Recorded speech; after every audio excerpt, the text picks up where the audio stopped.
1856. Is it a hard time they call slavery? Right here in Thomasville, Georgia. They call my mammy Isabella Buckhart. Say some Methodist minister named Reverend Reuben H. Lucky on me and her. But my pappy was a slave too. But they say every ponder owned him. The pappy Festus made shoes for them soldiers. He took care of them carriages when he could. They say mammy was lucky in them times to keep me and my 5 younger brothers ground up. But after the Civil War, we was free. We lived down on Decatur Street, because mammy and pappy was real hard. Mammy worked down at her restaurant downstairs, and pappy was still fixing boots for them soldiers. But while they was working, I was reading. I was reading this here book, the Webster Blue Black Spell. Y'all was reading, and I was writing too, because I need to express myself about the world and the things around.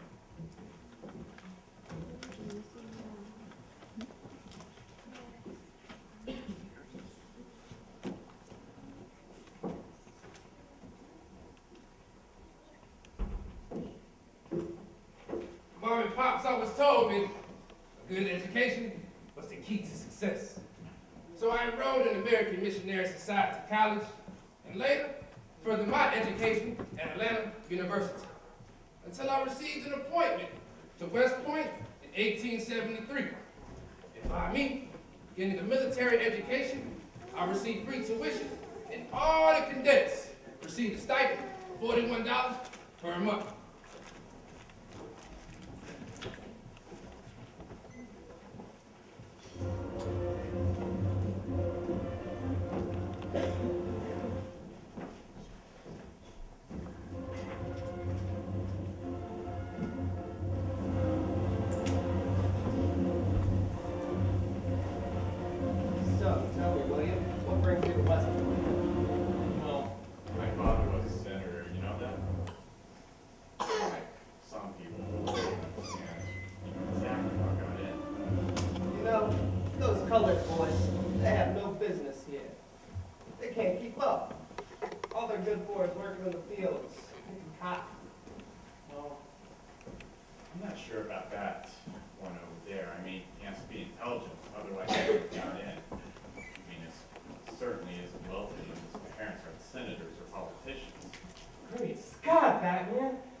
No, thank you.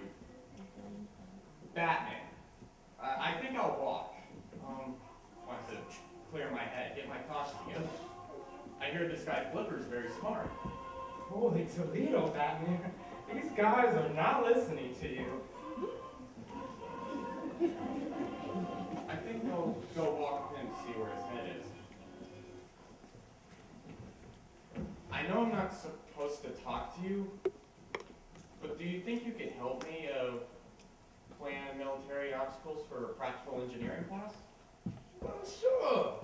I'll be glad to. You know, one day we will be serving in the same cavalry unit. Flipper was always taught to have high expectations. I hope you do too. That's fascinating. Were there any more of these mortal heroes? I'm still trying to figure out how they traveled in those times. No one seemed to understand what a car was. All they talked about were horses and buggies. I bet no one could run as fast as me, certainly not these horses. Not so fast, Flash. Perhaps there was one. He may not have been as fast as you, but he got the job done. Great Scott, narrator. Who is this person? I'm speaking of a man by the name of Colonel Charles Young, a man unique with courage and inspiration. What made him more courageous and inspirational than the Justice League?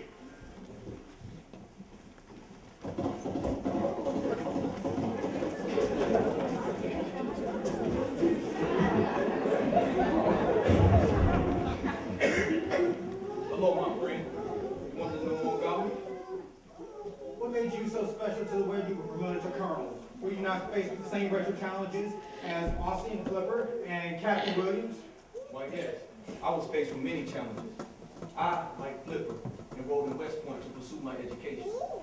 Despite all the circumstances I was faced with, I focused on my studies because receiving an excellent education was much more important to me than socializing with other cadets. After you graduated from West Point, what made your career so challenging? Well, during the campaign of the Spanish-American War, I was a major in charge of white officers and white enlisted men who didn't want to take orders from a colored person. It was very challenging to get them to realize that we were all on the same team. Despite the color of their skin, I led the troops to many victories. Later, I was appointed to acting superintendent of Sequoia National Park. My troops and other rough riders escorted Theodore Roosevelt, the nation's president, into Mexico under General John Pershing in 1960.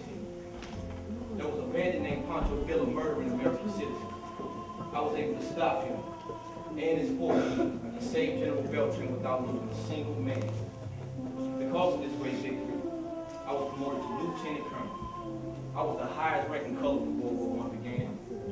The Army was considering me for another promotion until my physical examination in June of 1917, when the doctors claimed that my blood pressure was too high. Though I faced many racial challenges, I retired in the protest. My colleagues and I believe otherwise. It was then when I rode my horse from Wilberforce, Ohio, to the nation's capital, Washington, D.C. I must be going now. But wait, where are you going? I must prove myself fit and worthy of great leadership and another promotion. But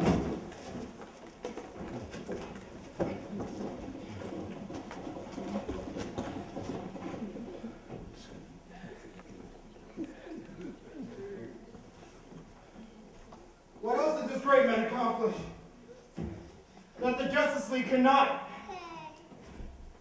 Listen, my friends. Once he reached Washington, D.C., the Army reinstated him, realizing that he was fit to be in command. He also spoke several different languages, and he was a musician. He played the piano, the violin, and guitar.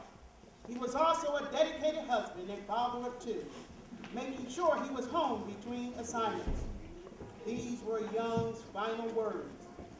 America is the land of my race, forced adoption. The house is nonetheless loved and cherished, but by me. In the house, the love of liberty and the highest freedom and of independence and fair play for all men, and all the love of all men, as such without distinction of race, color, or condition, entered into my heart. No greater spiritual revolution than the fact of universal brotherhood can come to a man here in this fine home.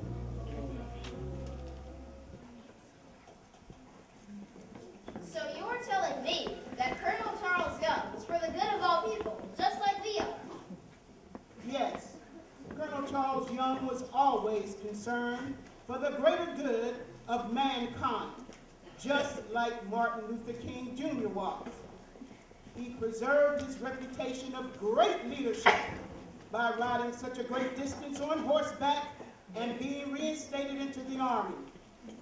Colonel Young died on January the 8th, 1922, while still serving the U.S. Army, and was so slightly hired and recognized that his funeral was one of the few ever held at the Memorial Amphitheater at Arlington National Cemetery. You've given us some great information about many mortal heroes, but I still fail to see how they all together overcame these obstacles, especially when fighting in segregated units. this next Buffalo soldier I want to introduce you to can help you understand better than I. Holy Toledo, narrator, who could that person be?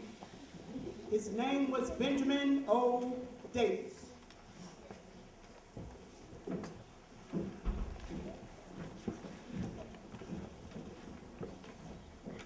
I am Benjamin Oliver Davis, Sr. I was born July 1st, 1877, in Washington, D.C. When I was enrolled in Howard University, I was inspired by Charles Young, and I enlisted in the United States military to serve in the Spanish-American War. Holy Toledo, Batman! Look at all these medals. He has more than any other soldiers we've seen. You're right, Robin. How did you get all those medals, General Davis? I've had many promotions during my tenure in the Army, the most notable being my promotion to Brigadier General in October of 1940. I was the first Negro General in the United States Army. Can you tell us in a dash more about your accomplishments? Not so fast, young man. My promotion aroused a brief controversy.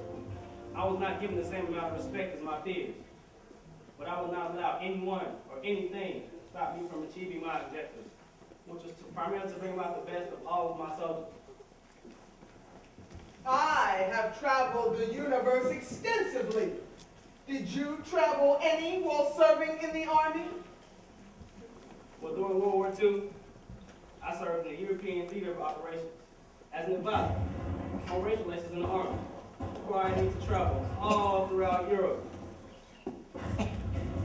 I played a vital role in bringing the troops together to fight for our country.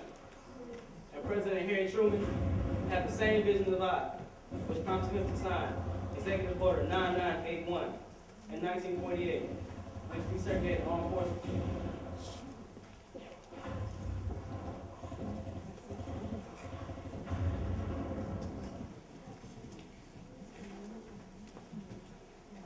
Extra, extra, read all about it. President Truman wiped out the whole segregation in the armed forces. Extra, extra.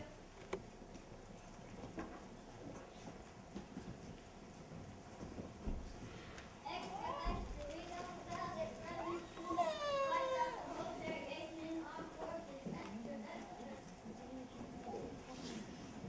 Mommy, how did desegregation help your career? At the conclusion of the war, I served as Assistant Inspector General, and I retired in 1948 after 50 years of service. My legacy of hard work, sheer will, and diligence inspired my son, Benjamin Oliver Davis Jr., to become a Tuskegee Airman and later the first Negro in the United States Air Force.